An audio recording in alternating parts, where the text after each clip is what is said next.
Epic Bander, bowling extraordinaire. Mom, go away. I'm recording a podcast. Recording a podcast. All right, here we go. Welcome back, everybody, to Verified. My name is Shane. My name's Carlos. Yes, it is, guys. It's his name, Carlos. Guys, today we have our bowling correspondent. Yes, you heard me correctly. Bowling, like the thing that real life stole from Wii Sports. We have that. Guys, please welcome to the show, John. How's it going? John, no, the real question is how are you doing? I'm doing good. So, John, how'd you get started with bowling? My dad was a really big bowler, and so he got me into it originally. So I started bowling in like little like youth leagues, just on a regular house pattern. And eventually I started getting competitive, started bowling some tournaments. And once I moved here, I joined the Buffalo Lanes Junior Gold team.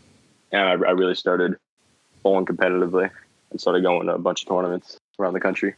10 years, 2 different states he bowled in. Obviously, with that comes some funny stories, interesting tidbits, if you will. Any interesting stories you may want to tell? Anything stand out to you? Funny. My first tournament win. So it was the Players Championship for our team. It was on a modified house pattern, which is like a pretty easy shot for me. So Hold on. Well, what's that now? So it's a modified oil pattern to where, like, you know when you go bowling like casually, you'll have the oil on the lane. Yeah. That's like I could bowl on that all day and average 200. So they modify it slightly to make it a little bit harder, but not too difficult. So I started out bowling really good, and eventually I got on a string, and I had the front 11 strikes. Mm-hmm. And as I was going to throw my final shot for a perfect game, which I'd never done before, the announcer for the bowling alley came over the speaker talking about something about the Snackbar as I was like on the approach getting ready to throw my final shot. So I kind of had to step off the approach and like recollect myself as the whole bowling alley was behind me waiting for me to throw my shot. So that was a little crazy. So I ended up shooting 298. That's insane. That's been my high game ever since. For people who don't know, the max score in bowling is a 300. Right? 300. So that's close to 300. If you do subtraction properly, that is a score of 2, right? Well, yeah, it's 2 pins away. That's not a score of 2, but I don't even know much about him. But John met this famous bowler. Is he best in the world? Is that like he's considered the best bowler in the world. His name's Jason Belmonte, and John met him. So I guess tell us that story. Tell us what that was like. Our team had him come to one of the Buffalo Lanes up in Raleigh because our like main coach like knows a lot of the pros really well because she's like head of the United States Bowling Corporation. She wanted to have him come out and just do say hi for the to the team because I mean it's super cool. I mean the best bowler in the world. So we got a couple pictures. I had him sign a couple bowling pins and like pictures of him. Yeah, but he watched the whole team bowl. It was really cool. We got to watch him bowl. You said you broke that record though, right? Your from your first tournament that you won. The 290 was my highest game ever. So I ended up going on to win that tournament, and I got $1,000 scholarship money. Oh, yeah. So yeah, I think I have a couple $1,000 in my account. How many tournaments have you won? Probably 2 or 3. I'd say the one where I shot the 290 is definitely my favorite because that's my high game. Do you want to go pro? They don't get paid that much. Like they don't get paid nearly as much as like other professional athletes. Mm-hmm. So I you have to be ridiculously good in the country right now. I'm probably I made the national tournament last year.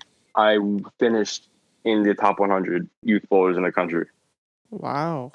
Yeah. Out of how many? Like how out of how many? 4,000 qualified for the tournament.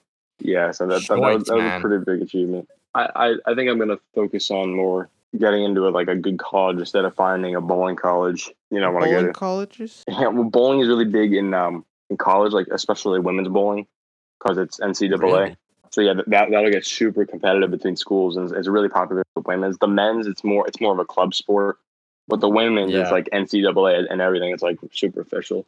Bowling kind of fell off after the 70s. It was super popular back then, but it's just not as popular now. You said bowling in the 70s, and I immediately thought of like that movie scene where they're at like a bowling double date, some poofy hair. What is your ideal bowling date? My ideal bowling date? I don't know. I'd probably get some food at the snack bar and just bowl a couple games. Are you planning on crushing, absolutely destroying your significant other? Are you like, yeah, I probably wouldn't go as hard as I would in a tournament.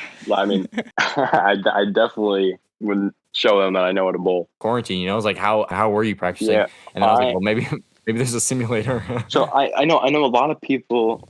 They actually went out and built their own lanes. Like I have a friend that they had a garage on their backyard. They built their own bowling lane and everything. So they were actually able to stay practicing. Working on the release and stuff. But I didn't have something like that. So I was off for about 4 months before I got back in the bowling alley. I really had to work on getting back to where I was before everything happened. how did that 4-month break like affect you? So yeah, my entire physical game needed to be reworked because like I needed to work on my release a lot and just being balanced during my approach. So when you go casually bowling, I guess, what are some things that you see just people do that are just terrible bowling form? Atrocious form, like anything. Yeah, I see like an odd number of people cross the foul line, and I guess they don't expect it to be dangerous, but I mean that's there so you don't step on the oil. And so when they step on the oil, you'll go down quick. It's like stepping on ice. Mm-hmm. And a lot of people just really. They don't aim almost like they'll just go straight in the gutter. But it's not easy. So you really got to work on throwing it straight if you're just bowling casually.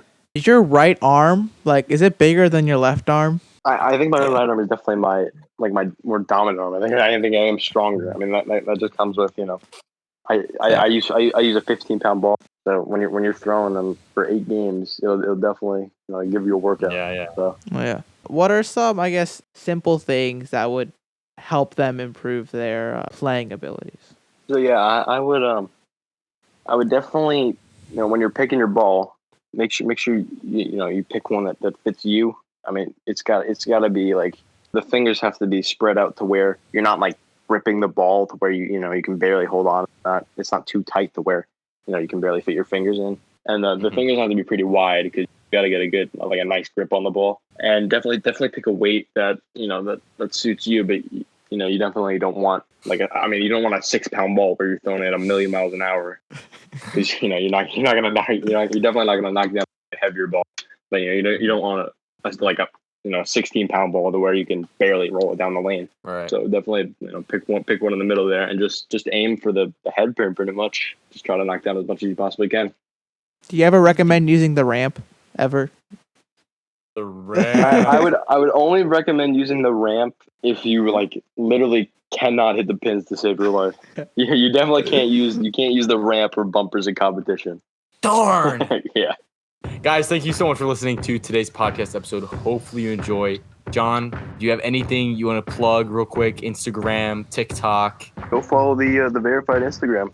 This is a good guess, guys. You already heard John, but you can check us out on Instagram at verified.talk. We will post the highlights up there. We'll post some updates.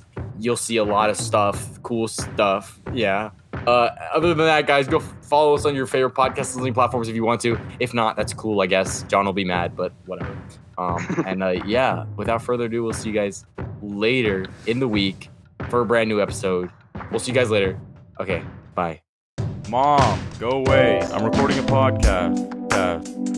Recording a podcast. Pinor.